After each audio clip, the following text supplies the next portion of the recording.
All right. Welcome, welcome.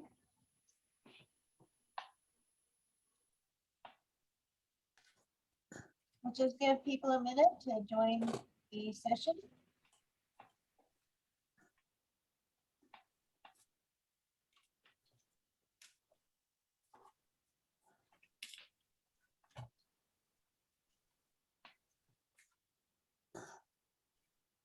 Oh, it's so cool to look at the participant list and see some familiar faces out there. I see people I haven't seen face to face since the pandemic started. You're seeing faces? That's pretty impressive, Paul. Maurice, we see names. Maurice, I am constantly seeing faces. The names sometimes go with them. The problem is hearing voices, right? That's another issue. We won't go into that in today's session, but if we do a follow-up, it's the voices we've all heard and look forward to hearing again. All right, well, I'm going to go ahead and get started with my little introductory slides. So welcome to all of you for joining us for our panel discussion on how to change the world using social media with author Paul Signorelli, Jill Hurst-Wahl, and Maurice Coleman. This program is brought to you by the Business Science and Technology Center. We're located on the 4th floor of the main library. While we're closed to the public, you can reach us at bizscitech@sfpl.org. That's BUSSCITECH@sfpl.org. We have created a book list so that you can follow up with some reading on how to change the world with social media after the program. So check that out. It's on our Bibliocommons website. Business Science and Technology Center has a couple of blue tiles located under support and services on our homepage. So if you go to sfpl.org, scroll all the way down to support and services, you can click on either business and finance resources or job resources to locate our web pages. This is what you'll see when you click on business and finance resources. We have plenty of resources for startups and personal finance and investing. Our jobs and careers resource page has many links and resources to support you in your job search or career change, interviewing skills, and career development. So check those out. We have a lot of databases that are available for you to use with your library card. It will help you gain more skills and support you in increasing your skills or making you more perhaps marketable as you look for work. We have many events coming up at sfpl.org/events. On Tuesday, the 16th, Chanel Miller, who has written her memoir, Know My Name, will be in conversation with journalist Robin Takayama. Know My Name is our One City, One Book pick for the year. It's an astounding page turner. Don't miss it. It's her account of her rape on Stanford campus. On the 19th, we have an investment program, How to Invest in Stocks. It's an overview for beginners. On the 23rd, SF Reserve First Impressions Job Program will show you how to, will explain their program for matching 50+ individuals with nonprofits for part-time work. On the 25th, the Employment Development Department will offer resume writing essentials, and they will do the same for interviewing essentials on the 29th. While we're closed to the public, you can check out materials through our program, SFPL to Go. Not all of our locations are offering this service, so please do check our website first to make sure that the location that you want to go to is offering this limited library service. And so welcome all of you. We will get started. Please use the chat box to say hi, introduce yourself, or ask specific people questions directly. If you have a question for the panelists, please use the Q&A. And at that, I'll stop sharing my screen and turn it over to Paul Signorelli. I think we're going to let Maurice go first. He had a couple of comments to make, and then we'll dive in with some stories. Maurice? You're muted. Both you and Jill are still muted, which is not much fun for any of us here. What am I supposed to be talking about, Paul? Please tell me. Well, let's just skip that and we're just going to dive right into it then. The fun that we've had in this project, Maurice and Jill were people that I interviewed for this. The fun of doing a project like Change the World using social media was to gather stories that were positive and inspirational. The stories that they tell are some of the stories we're going to talk about today. But where I want to start is with one that just floored me when I first came across this person. 9-year-old girl named Hannah Alper, A-L-P-E-R, out of Canada. Hannah started blogging at the age of 9. She had a wonderful, distinctive, welcoming voice in her blog. It was always a theme of something that was concerning her, something she and her family were concerned about, something she thought she could make a difference by blogging about. And she established a level of writing and maturity in that blog that is far past what many of us achieve as adults. Hannah would talk about what she could do in her house to reduce the amount of garbage there and to do recycling. But the killer piece of every one of those pieces she posted was the idea that she would say, and here's what you can do too. And why don't you write back to me? And she would start to engage people. I think that really goes to the heart of any activist who's trying to reach out to people and say, I'm doing this, I'd like you to be part of it too. Why don't you join the club? Rather than hitting people over the head with a stick and saying, you've got to do this. Hannah just turned 18. She's already got a book out that's called Momentous and tells stories of her own. She's been very active in Canada as an activist, speaking at conferences, and she met a lot of the people we read about in the newspapers and see online and admire.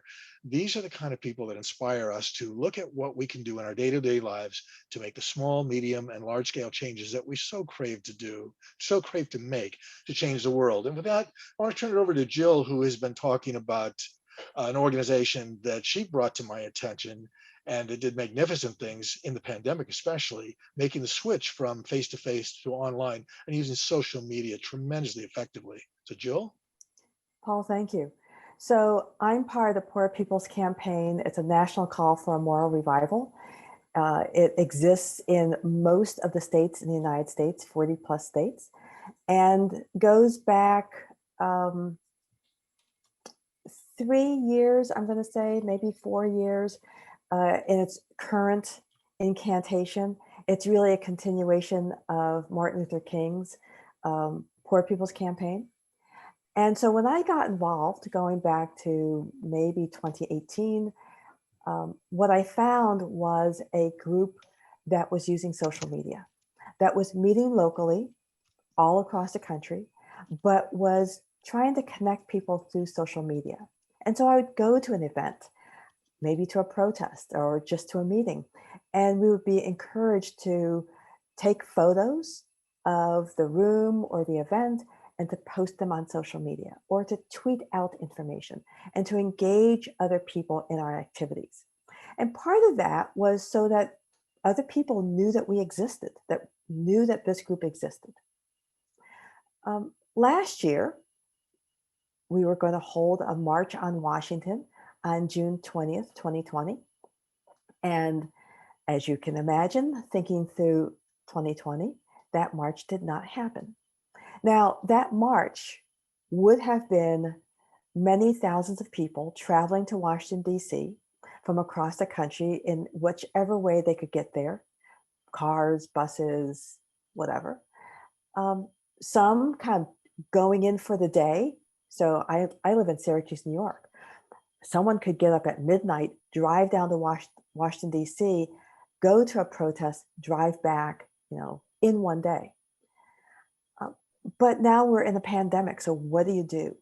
Well, what they did was to flip to an online event. It was a 3-hour online virtual March on Washington held on a Saturday morning with content from around the country broadcasted on what they call earned media, TV stations, but also on 300 plus Facebook pages. So there's a way of doing that, which is very cool, that you can take something and broadcast it across Facebook pages. And so set that up in advance, broadcast across 300 Facebook pages, archived on YouTube, rebroadcast twice more that weekend. That first time it was on Facebook, it had over 2 million views. That's more than it would have had in person, right? 2 million people likely were not going to travel to Washington, D.C., but 2 million plus people were willing to sit in their living rooms or wherever they were to watch the virtual event. And along with the virtual event, there were tweets and other things, other social media aspects to get people involved. And so I'm really pleased to be part of this group, really pleased to see how we've been using social media, that social media is something we think about all the time in order to engage our community in the aspects of the Poor People's Campaign and to push out our messaging. And with that, I'll pass it on to Maurice. So Jill's talking about something very macro, very large, millions of people. My social media story is small. It's me. I have a story about a particular state library conference. I'm not going to name the state, but perhaps you heard they had some snow and power issues recently. So I have a Google alert for my name. My podcast, T is for training. And lo and behold, one day I see my name pop up. Okay, let me take a look at this link. Oh, unnamed Library Association conference. I'm speaking there? Really? No one asked me to speak there. Someone proposed me as a speaker and I was approved as a speaker, but no one contacted me as a speaker. So I had to contact the said unnamed library association that just recently had power outages and flooding, that association, to say, hi, my name is Maurice Coleman. I'm presenting at your conference. Perhaps you should talk about how you're going to get me there since you put me in your program without my knowledge. And that's part of why, as business folk, you need to be involved in social media. You may or may not have it for yourself. You may not have it for your store, your company, privately, whatever thing you want to deal with, but you should at least have alerts set up, at least be on there to know what's going on there to know what people are saying about you. Because even if you're not there, people are saying something about you, and sometimes your reputation can get smeared or you can be praised on social media and you never know it. So that's part of really being involved. And changing the world through social media, part of changing the world is changing your world. So as a business person, part of changing your world is outreaching to your customers, outreaching to those customers that have a great experience, have a poor experience, that you had to do a complete 3,860-degree turn about a year ago today because of the pandemic. You had to change everything. Social media became the way for businesses to retain client contact methods. Oh, my clients can't come to the store, but I can reach out to them on social media. I can do a demonstration here. I can talk about this thing or that thing or this resource, or hey, this is what we're doing now. We're doing a lot more mail order these days, etc. Social media is a great way to keep that touch very personal and professional. So Maurice, go ahead, Jill. Maurice, in chat, someone asked about setting up alerts to find yourself. And so I just want to point out that Google searches across lots of different content. You can set up a Google alert. I, in the past, have had a Google alert. I don't anymore. But on Twitter, you can do a Twitter search. You can use TweetDeck or Hootsuite or whatever that tool is that you're using to help facilitate your tweets. To set up a search that will look for certain hashtags, certain words, certain names. And so, you know, there are ways of doing this. You may not catch every mention of yourself, but you will catch a good number of them.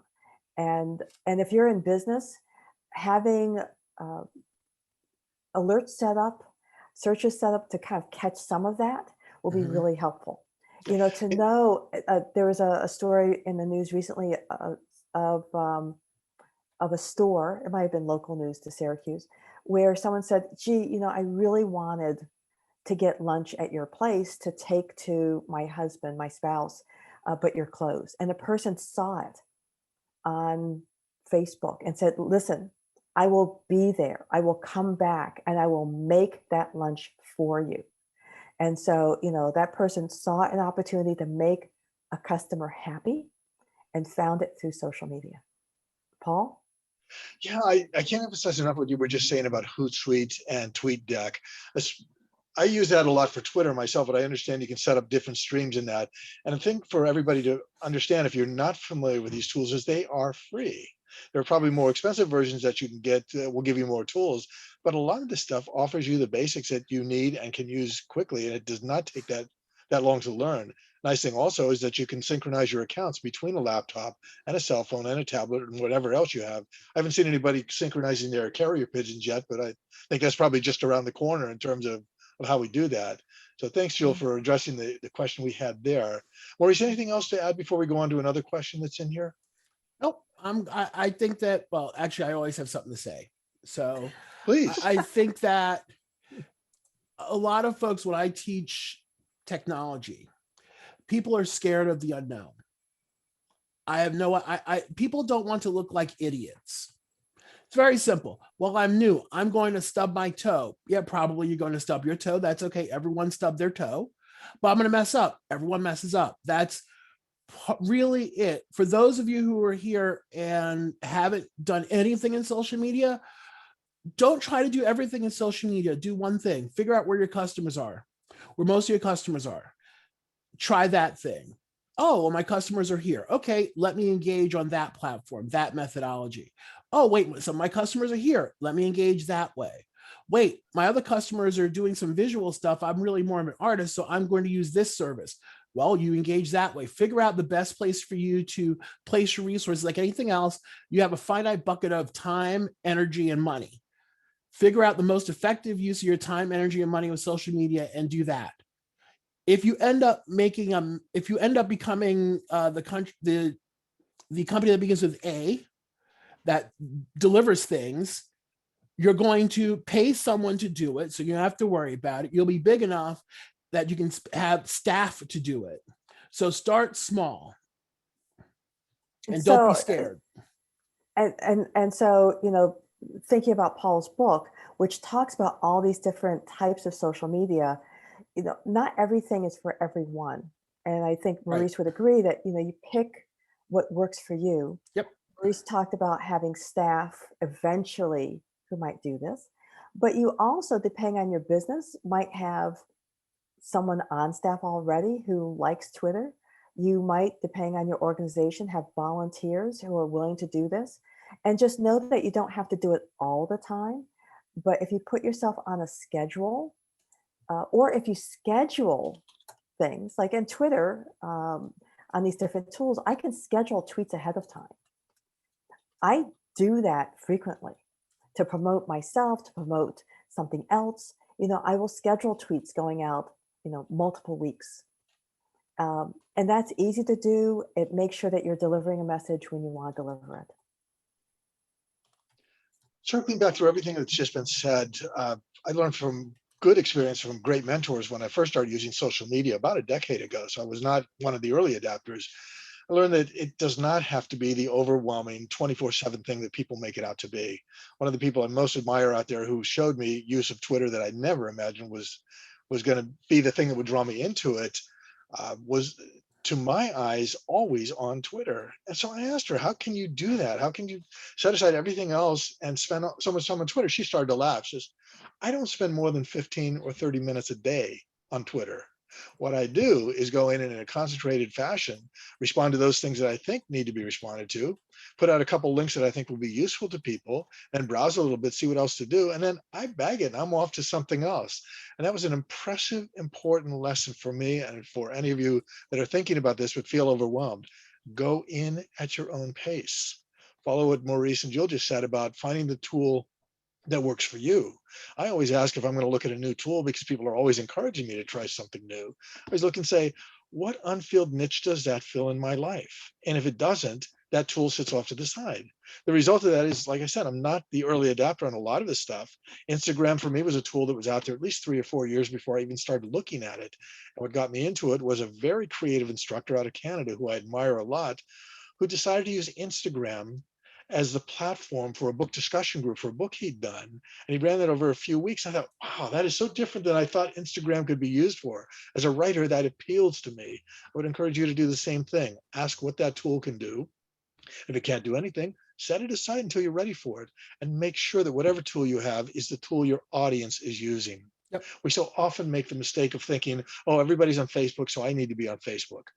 If the people you want to reach are not there, don't waste time on it. Find out where they are. If they're on a telephone, go to a telephone. I don't cover that in this particular book, but still, in my contact with colleagues across the country at conferences and many other things, if it's more expeditious to me to pick up a phone and call them on their cell phone while they're at a conference, I will do that. And I would encourage you to do it.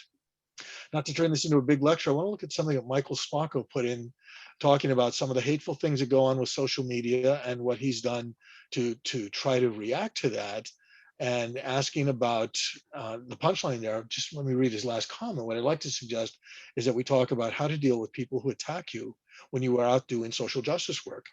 One of the best lines I got on this was from one of the interviews I did with Maurice, who said, "Don't feed the trolls." Yep. The secondary comment comes from a colleague, Pat Wagner, who has done a lot in library land, working with library staff about conflict resolution.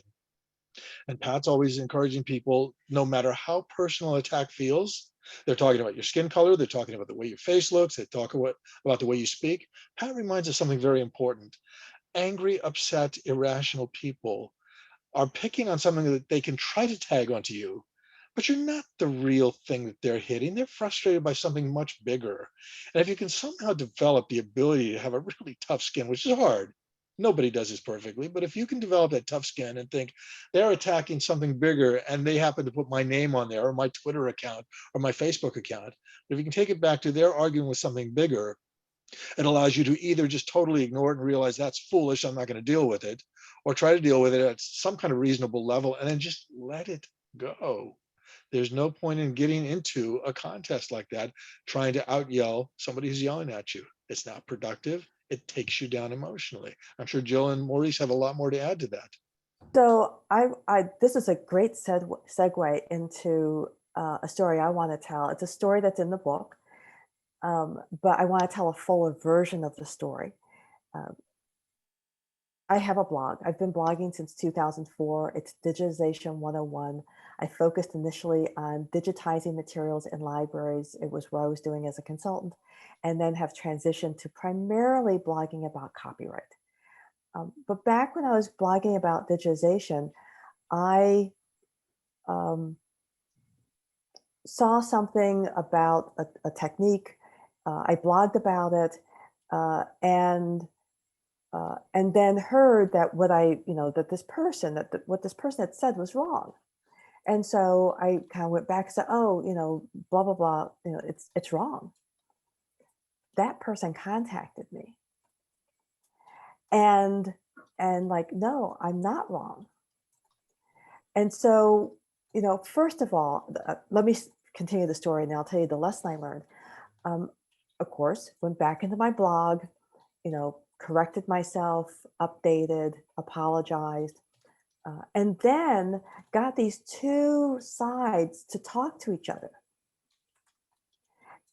This person who thought that this other person was wrong, could they talk with each other? And they talked with each other, maybe by phone, definitely by email. I was copied in on these technical emails, where this person said, this is what I do, blah, blah, blah, blah. And they're like, oh yeah, he's not wrong. He's right. And so when you get comments where people say you're wrong, or, whatever that thing is, stop for a minute and think about what they're saying. Maybe do a little bit of research depending on what it is, and then see, what can transpire out of that. And out of that one came, two groups that suddenly realized that they should like each other. That this technology thing that they thought they were on opposite sides of, actually they were not on opposite sides of. Maurice, anything else you want to add before I jump into the Q&A window that I'm seeing here? I'm actually typing something in the Q&A. Someone asks about, and I can answer it in the full presentation. Let's do that. Molly asks, do you have to subscribe to create social media? How do you start it? And I'm typing my formal answer to that, which is normally you have to sign up for social media, whatever the platform is. You look for it, you have to go to them, sign up, and that usually means some sort of draconian signing all of your information away during the terms of service. Then you create an account, you create a username. Make sure the username is a professional username. Hot Puppy 64 is not an appropriate username for a business. So make sure you create a username.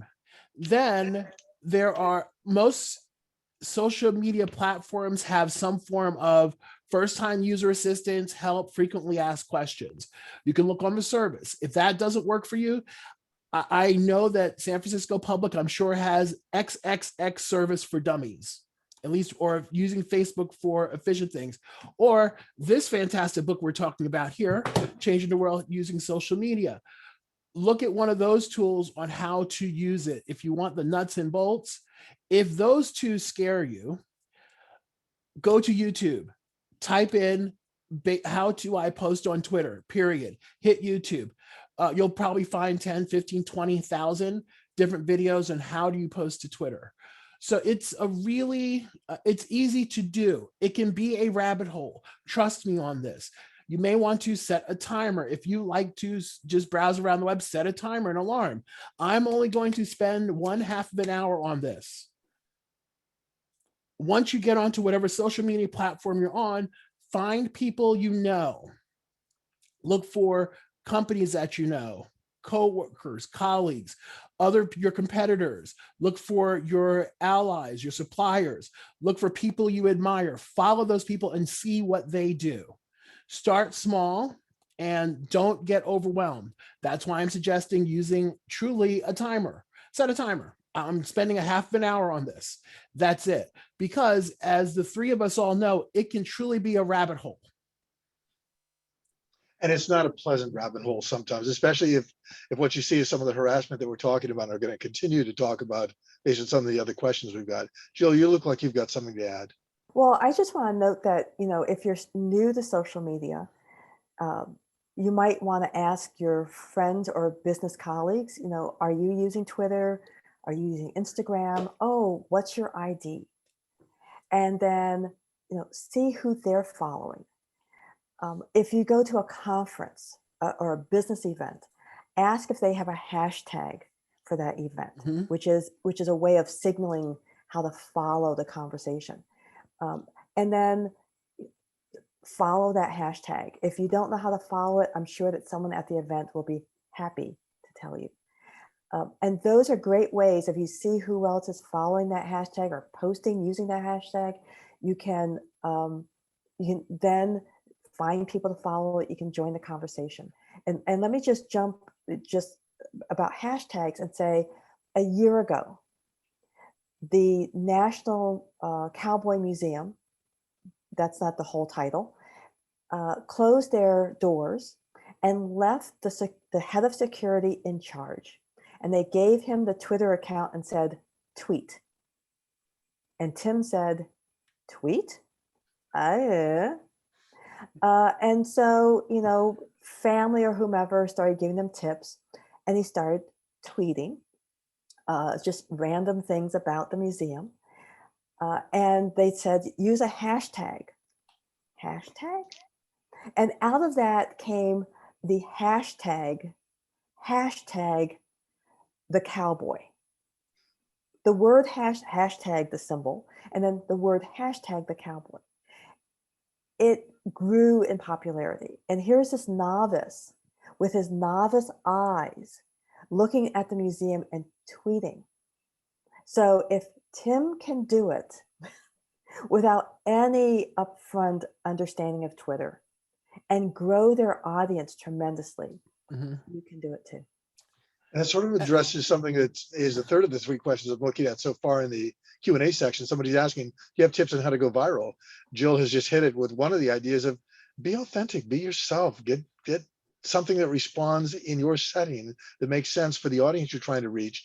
and make it user-centric. Focus on them rather than yourself. I think a lot of people think, especially if they're in a business, all my things have to be about buy this product or come in Right. and I've got a sale on. But if you establish some sort of relationship, the same way you would face-to-face, we have an ongoing conversation with your customers, that's a good way to start doing it. And that thing that Jill talked about, hashtag the cowboy, was the funniest thing because nobody would have thought to spell out the word hashtag instead of using it. But Tim turned it into shtick. And Jill and I have gone back and forth on this. I thought at the beginning he had used it as shtick and was continuing to do it. She goes, no, I think he still understands that's the way you need to do a hashtag. Other tips on going viral. Tweet. Go ahead, Maurice. I'm sorry, I want to get this out. In terms Yeah. of also identification, make sure your usernames are as consistent as possible. There are a couple of different username finder thingies out there that you can look for your business username on various platforms, and some of them will help you sort of park your business name on various social media platforms. You want people to find you. Having a Twitter account that just sits there may be fine. If you're just going to cyber stalk yourself, that's fine. If you're going to really use it for stuff and use it to identify yourself, and then you want to move into Instagram and Facebook, Snapchat, and goddess knows what other things are out there, try to have a consistent username. That way people see, oh, it's this, that it must be this person or this business, not a random name and then a series of numbers on various things, because that doesn't look good. Also, put it on your business. Once you have your own social media presency thing, put it on your business card, put it on your storefront, on everything, put it on your website, put it everywhere, put it in your email signature. If you ever saw Paul's email signature, he has approximately 50 different social media things on there. And it's really effective because you always know where to reach him and how to reach him. So use it for all your communication. Try to put it on everything that goes out. If your card's in the store, put it out there. Heck, you have a sales tag in your store, put it on the back of the sales tag, your hashtag or your Twitter handle, or some way folks can get in contact with you if they see it. The only thing Maurice and I haven't done so far is put it on our foreheads. And I think we'll probably do that after the session today and wear that for the rest of the week. Going back to that question about Jill. Oh, so are we doing the question about going viral? Going Or doing viral. something Stay on else? that just one more minute. Yeah. Is there something Okay. else you wanted to add? So I have two stories. One, many years ago, when thinking about conferences, I used to go to a lot of conferences. And one of the things I would do is start tweeting in advance of the conference. I would tweet, I'm going to the conference. I would tweet tips about the city. Like, oh, near the convention center are these restaurants. And I started that with a conference that I knew well and locations I knew well. But then, after a while, I'd use Google Maps or whatever to find things near the convention center. Oh, here's a restaurant. You're looking for coffee. Here's a place that you can go for coffee when you're at the conference. And I would just do a few, again, schedule them. And then the one that really I lucked in on and then continued to do was the weather. Start about 2 weeks out from the event. The weather for this event looks like it's going to be. Use weather.com or whatever to find the weather for that location. A week out, oh, it looks like the weather's going to be blah, blah, blah. A couple of days out. Gee, if you're packing, the weather's going to be. And I would find people at the conference who would thank me. Like, oh, you're the one who tweeted the weather. Thanks. I knew to bring an umbrella. Mm-hmm. So, just sometimes you just have to find your niche and stick with it. Jill, weren't you the person that at a conference was nicknamed the link fairy for being useful in putting out links? Yeah, and during the there's an session. example. Yeah. So she's at a conference. People are talking about a topic of interest to everybody in that room, and she's posting links physically from that room onto social media that then are coming back in and people are talking about it to the point where she got identified as the person that was the link person and got that wonderful nickname, Link Fairy. You want to go viral? Be useful, be concise. Don't be afraid to repeat your tweets or your Facebook posts or other things sporadically, because not everybody's going to see everything you do. And the way algorithms work, especially in Facebook, you think you've got 1,000 followers or 500 friends there. maybe 2 or 3 of them see that based on how the algorithms may feed your material out. So do not make the mistake of thinking up front that just because you tweeted it or posted it on Facebook or LinkedIn, that all your followers saw it. That is not the case. Paul, I'd So- like to talk about something in chat, Yes. just to put up someone that I can't quite see the name of the person, but this is their comment. I think just putting yourself out there, sharing a story and being honest is the first step to engage followers. Don't be camera shy and don't worry about every post being perfect. That is true. Don't get paralyzed by perfection. Just get it out there. They started doing videos a few weeks ago and posted related content regularly, and they've had dozens of people connect with me. It's awesome. That's going viral from 0 to, let's see, 12, 15, 20 to 2,000% increase. That's viral. It's a small virus, but it's viral. And from small viruses to, oh, we won't talk about that today. You know, going back in that same chat that you're looking at, Michael Spacco did a follow-up to his earlier comment. He's talking about the defunding right-wing media and how he did it through social media, got attention through the New York Times. Remember, this is part of a toolkit that is not limited solely to social media. Mhm. If you are expecting social media to be the only way you're going to change the world, you're going to be terribly disappointed unless you're a DeRay McKesson who goes into Ferguson at the right moment, tweets things out, and becomes world renowned because he's the person on the scene that used the right tool to reach people. That's Right. not the standard story. You do what Michael's talking about. You get something out, then you get mainstream media to cover it, and then maybe you end up on the evening news, and then it filters back onto all kinds of stuff on YouTube. And that leads you there if that's what you're looking for. So I want to point out a question about a friend of the person who posted the question, who decided to drop off of Facebook, watched the movie The Social Dilemma, and decided that Facebook was not for them. And the question is, what do you think of her decision? It's a fine decision. I'm not going to argue with it. You know, every tool has people who like it, people who don't like it. Every tool has people who are mining the data, looking for trends, trying to figure out what's happening. All these tools are developed by for-profit companies, and we all know that. But you should, and if that weirds you out and you want to drop off the tool because you don't want your data used, that's fine. But there's conversations happening and there are good uses of the tools. And so in thinking about going viral, I want to tell a story about last Memorial Day. We had a protest here in Syracuse, a Black Lives Matter protest. A friend of mine went. Actually, she went to the day after. So it was the day after the protest. She went to clean up. People showed up the next day to clean up. And she took a picture of a rubber bullet. And I will tell you that there are different forms of rubber bullets, different sizes. This one was large. It was probably, you know, about the size of my fist. And she posted to Facebook. And like, you know, I found this on the street, and she had it in her hand and she took a photo of it. And I said, can I use that photo? She's like, sure.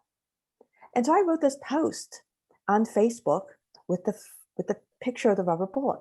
Now pictures, people look at pictures, posts with pictures do better, generally speaking, on social media.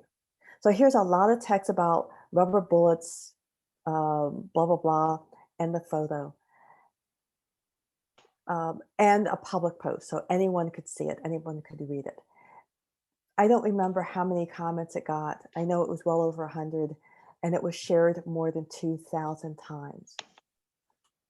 I have never had a Facebook post shared that many times. It was luck. It was timely. It was something a lot of people could understand, and it resonated with them, and it was luck. It's hard. I think some people maybe have a formula in terms of how they get things to go viral, but I think lots of times it is luck. I would like So, to. let me jump in on just what Jill said, and then remind me that you Okay. want to do a follow-up comment there. It can be terribly frustrating to you when you put your heart and soul into posting things that you think are useful and should make a change, small, medium, or large scale in your world, and you get almost no feedback at all. That is the standard thing. And if you don't have a thick skin, you're going to get frustrated very early. For the longest time, it would frustrate the heck out of me that the things that got the most likes on my own post would be crazy stuff, like if I wore a Viking helmet and put that up in celebration of something goofy for a day or two. I get all kinds of likes. I mean, you like that, but you didn't like the article talking about the Poor People's Campaign and how it's making change in the world, or you didn't like this resource to help me be a better trainer. And most of my friends on Facebook are trainers. I'm thinking, wow, I've really overestimated where we are in training, teaching, learning, if a Viking hat is more appealing to them than other things. But part of it is the way Facebook feeds that out. The image is seen by more people. And so you have to be ready for that. Maurice? And it doesn't mean that people aren't looking at your article. It just means they did not click like. They could be And so all of looking you at start it, clicking it like. opens it up. They become so engaged with it because a photo is it's in the how people react to it. Oh, that's a cute photo. I like that photo. That's what they're doing. The article they have to really digest. So they may bookmark it for later. They look at it right now because if you're scrolling through Facebook, those of you who are not on Facebook, Facebook comes across as the shall we say the most unique method of prioritizing what you see, when you see it, and how you see it. And the moment you scroll and you're looking for something, you can't find it ever again. You bookmark it, you look at it later. You don't necessarily, the Viking hat's easy, bam, okay, I've done that engagement. They might also be engaged with your stuff, but not necessarily like it or comment on it. I wanted to, in the question and answer, there's a question from the very first time we logged on, where we started. Do you think it's good or bad that it's legal for social media companies to use web usage data to target political ads? I have my own opinions on it. I would like Paul and Jill to take the floor in this, because I always have opinions. And that is a really tough one, because I don't think there's a right or wrong answer to it. Let's start with what social media is and what it isn't. Social media is not an absolutely free tool. These companies are needing to make money. It is a business for them. And so the business deal you make, tacitly or overtly, is they will give you a platform to reach friends and potential supporters via something like Facebook or Twitter, but in return, they need something or want something. And for Facebook, it's become the selling of data. And for a lot of other companies out there too. One of the more critical books that I really love, and if you're into this topic and you want to read something that's very in-depth, look for a book that I'm sure San Francisco Public has, or any other library that you're close to.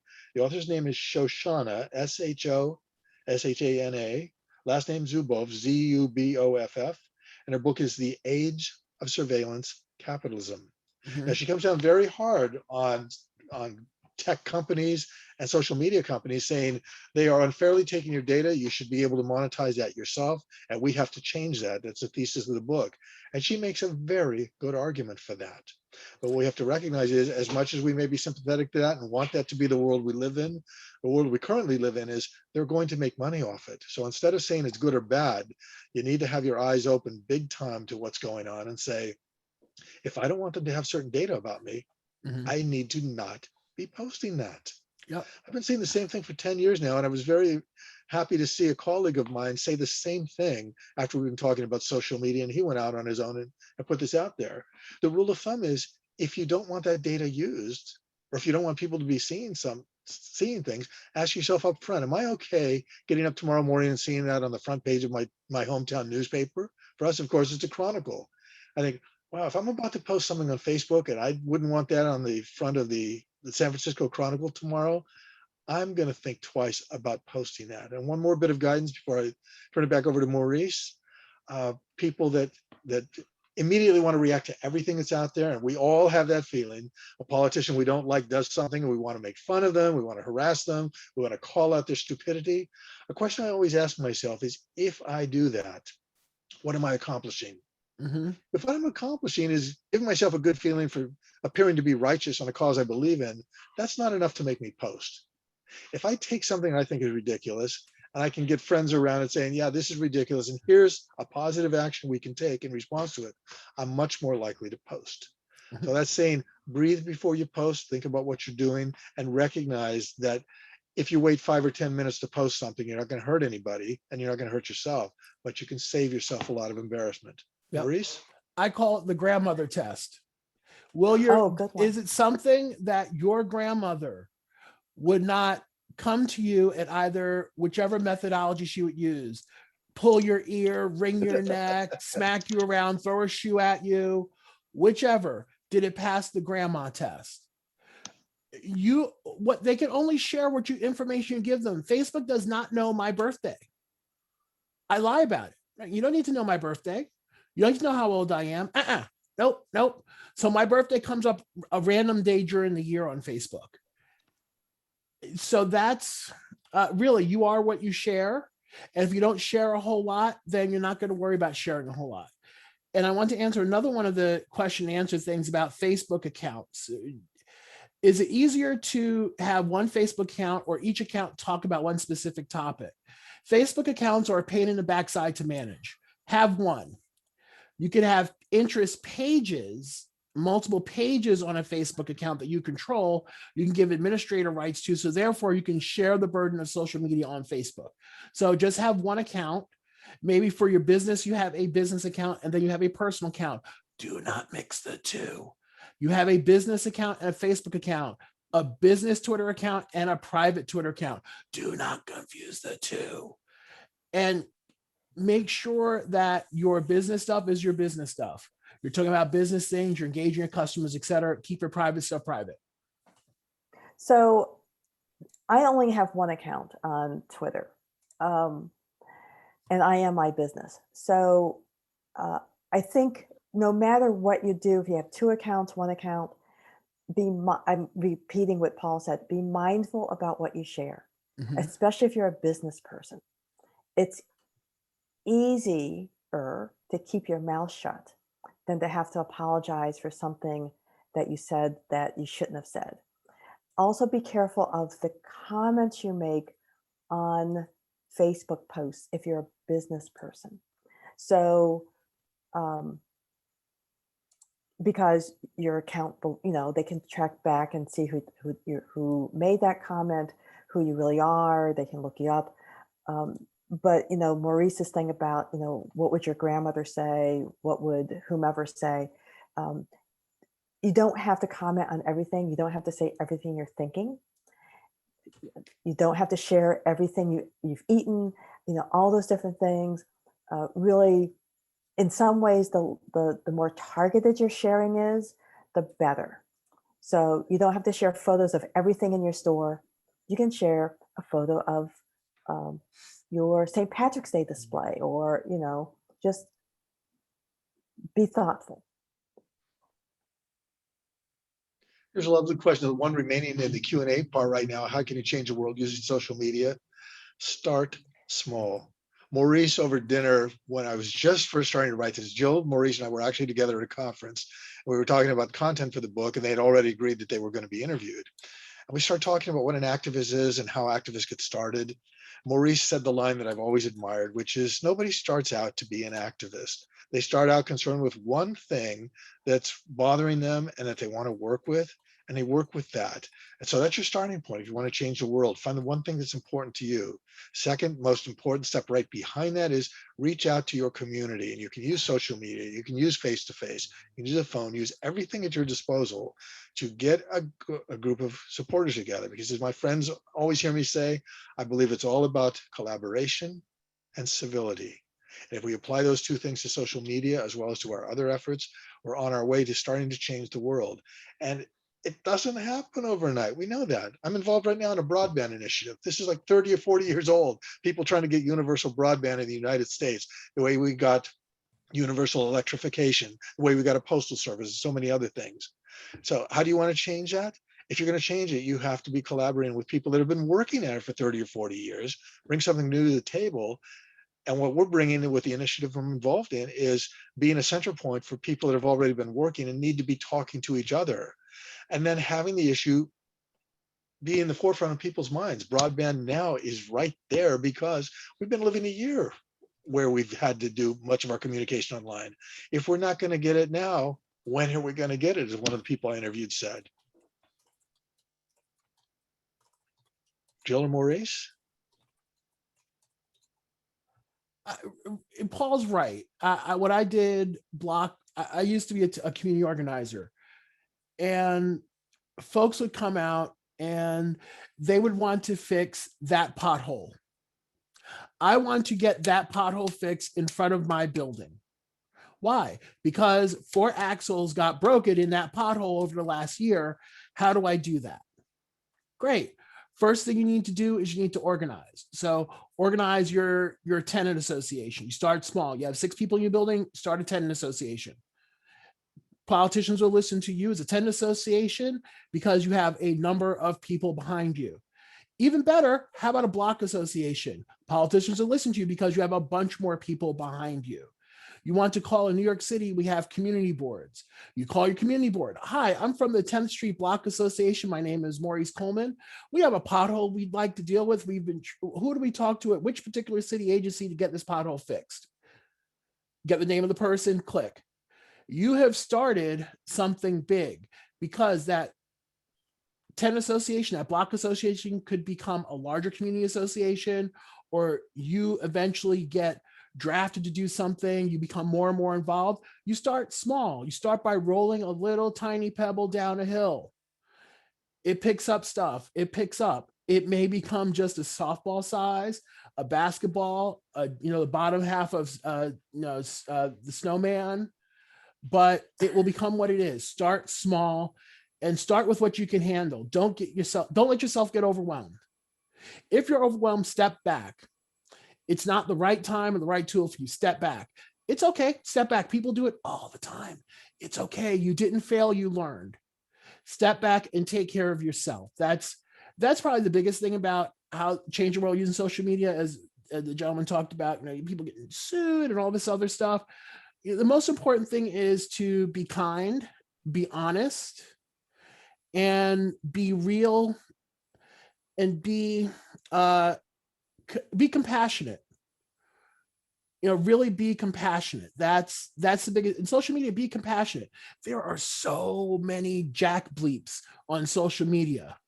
If you are compassionate, people will be drawn to you. Oh, you're not an idiot. Great. And you have something to say. Great. Let me connect with this person. Because you don't know how you can suddenly you're in San Francisco international city. You don't know, because social media is boundaryless. It's truly borderless. You may have someone comment on your stuff from Hong Kong, or from Karen in Australia, or from the Maldives. You just don't know. You could reach so many people. You may not reach the people right next door, but you might reach the people across the street. You might reach the people across the city. You might reach people down in LA. You might reach the people all the way up by Crater Lake. You just don't know. The social media has created almost infinite reach of you and your message. Nice way. Oh, go ahead, Jill. Say, instead of having a local business or a local nonprofit or whatever it is, suddenly your reach is much bigger. And you have people who might not be able to come through your door, who will say, well, can I order online? Do you ship? And suddenly, you're doing something that you never would have thought of. I have a friend who ordered bagels. This person lives in Vancouver, Washington. She ordered bagels from a famous bakery because of a friendship that I have with her and a couple other people. Ordered bagels from Saint Viateur baker in Montreal. Say, well, let me try this. Oh, wait, they do mail order? Wait, let me follow them on social media. Oh my God, wait, I've heard their bagels are really good. Let me order them. She ordered them. You don't know who you're going to reach. That's why you keep your message authentic, keep it clean, keep it real, keep it authentic, keep it compassionate. You just don't know who is going to pop into your DMs, as it were. So as we're nearing the top of the hour, a couple of nice ways that we can sort of wind this up, and then I want to make sure that Leah and Kirsty have a chance to tell us if we miss any questions we need to hit. But Michael just put something into the Q&A that I think is so beautiful. I want to read it in toto to you because it helps wrap up what we're talking about. He says, and Michael's the guy that's been talking all the way through about how he's gotten coverage for the things he's doing. I talk to people about activism and I ask them, what is your goal? Then I develop a plan to reach that goal. Part of the plan involves convincing people to help you achieve it and dealing with the people who will resist it. I found that when you make a serious when you make a serious change, the people who resist it will attack you, not your ideas. Hard, be prepared. That's why I blog under a pseudonym. I also am very careful to always be polite, lawful, and factual, but that doesn't mean that the people I'm challenging won't attack me. Luckily, I was prepared and had help from the Electronic Freedom Foundation who defended me. And that really encapsulates much of what we've been talking about today. I come back to what Maurice was saying about being the pebble out there. And he wrote a very sweet, brief foreword that ends with the words, "The lessons in this book only live on if you have courage to become the pebble of change." Be the pebble, create waves, make a difference, change the world. And that's where we're at. Any questions we missed, Leah or Kirsty? And if not, then we'll just do a quick wrap here of final thoughts from the three of us. But first, any questions we missed that we really need to be addressing? One of them came up in chat, Paul, about the cost. So let's really reiterate. The cost it doesn't necessarily have to be financial. It can be time. Time is a cost. You're in business. Time is a cost. Value your work by the hour. How much you ever value your work, you value it by the hour. So that half of an hour, is it worth that half of an hour of your time to do social media? You can spend money on social media campaign things, but Paul and Jill are right. There are free ones out there. Start with the free one. Again, if it works for you and you end up having 10 social media accounts that are hopping, you're going to have staff anyway. You might as well invest in some sort of paid thing. Until then, you can use the free tools.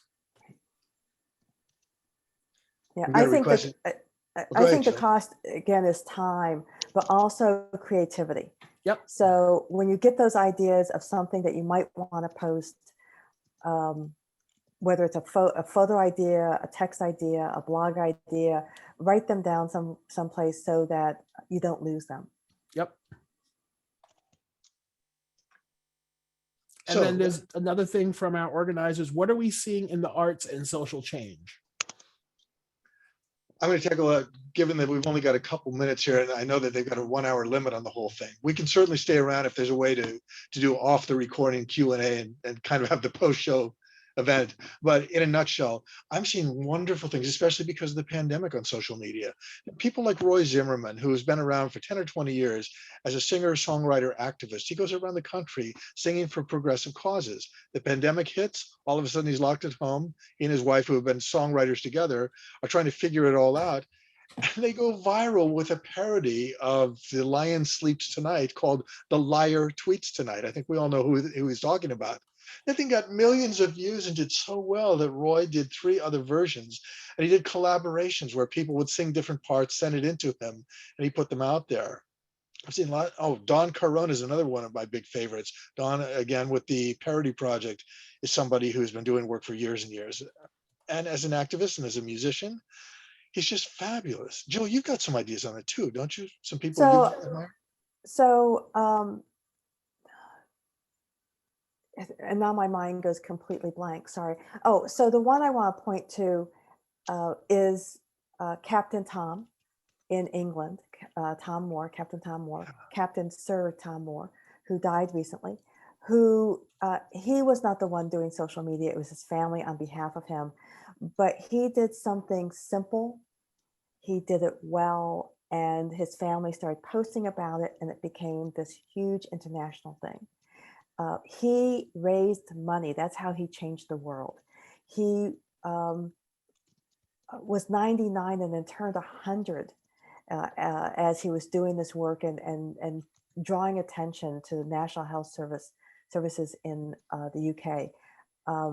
He brought eyes onto what they were doing, onto the good work they were doing, and eyes onto the fact that someone who's 99 and then 100 can be doing this work, can make a difference. So anybody can do it. You start small, you plug away at it.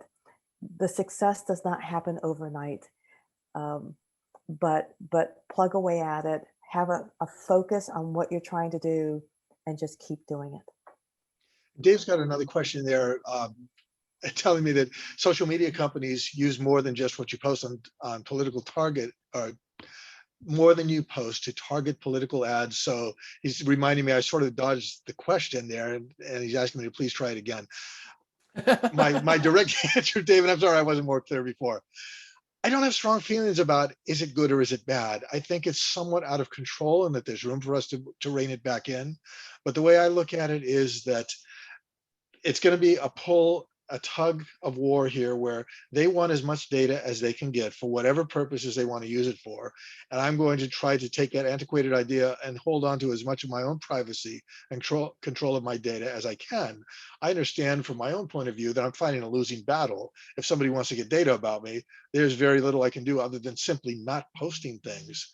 But good or bad, I don't know. I think it's something we need to be working on together to reach a consensus about what's good and what's not good. And that takes us back to the book I mentioned earlier by Zuboff, where she lays out a strong case for saying, let us reclaim some of that.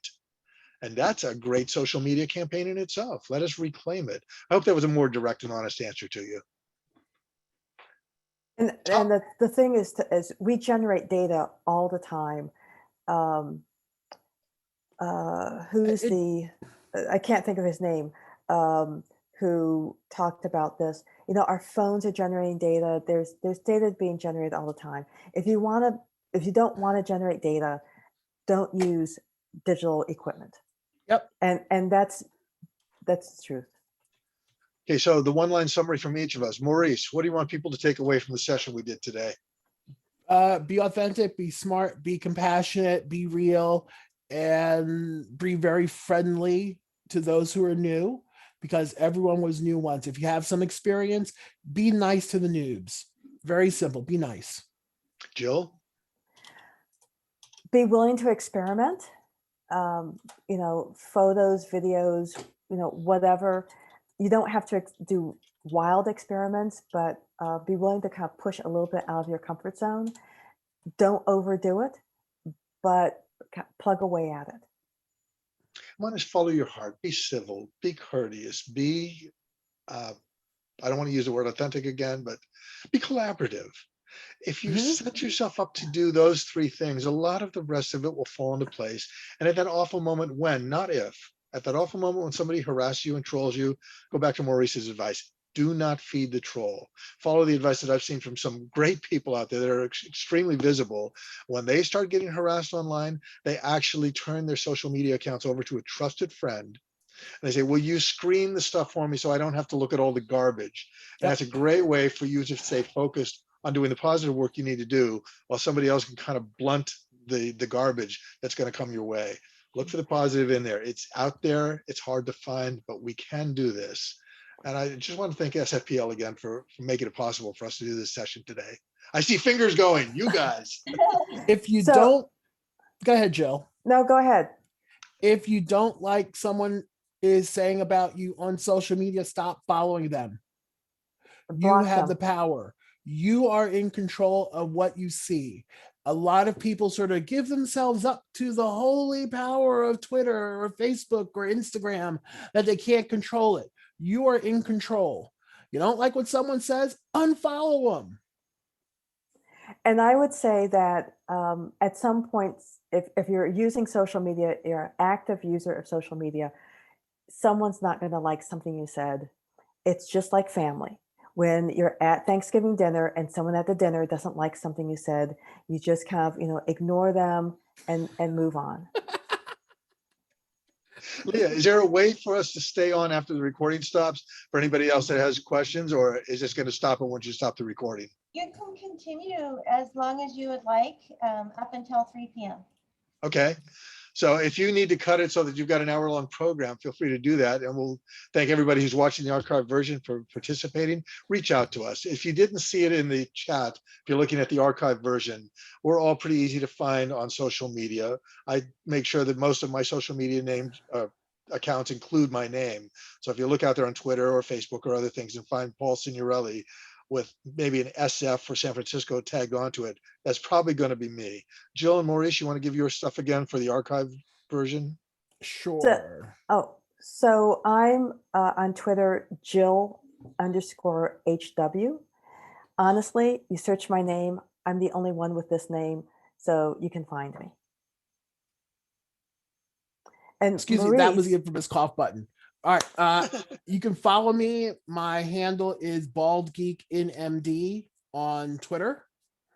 That's the best way to reach you. I don't use it a lot, but I check it out every once or twice a day. I'm not on, I used to be on it all of the time, but once or twice a day. You can certainly follow me there. You can look up my podcast, T is for Training. Literally Google T is for Training and you'll find us. That's also a way to reach us. I just want to say thank you to Paul and you all in the audience of the San Francisco Public Library. You have been a lovely audience. We wish we could take you home with us. We'd love to take you home, but we can't. And Jill, of course, obviously, Jill, we really, this is what we do. We love talking to people about different things. If you ever meet any of us at a conference or in the library, et cetera, this is who we are. We're this way on social media. We're this way in person. That's important. Always be your authentic self and don't be a jackass. If you're always your authentic self but not a jackass, you'll be fine. One final thing that Jill had prompted me on before we came on the air, and I almost forgot. For those of you that do want to continue the conversation, we're experimenting with the book by having a Slack community built around it. So if you get your hands on a copy of the book, there's a way to contact us, get into that, and we can continue this conversation until the cows come home and until we change the world the way we want to change the world. And thank you. And we'll hang for Q&A at this point. Yep.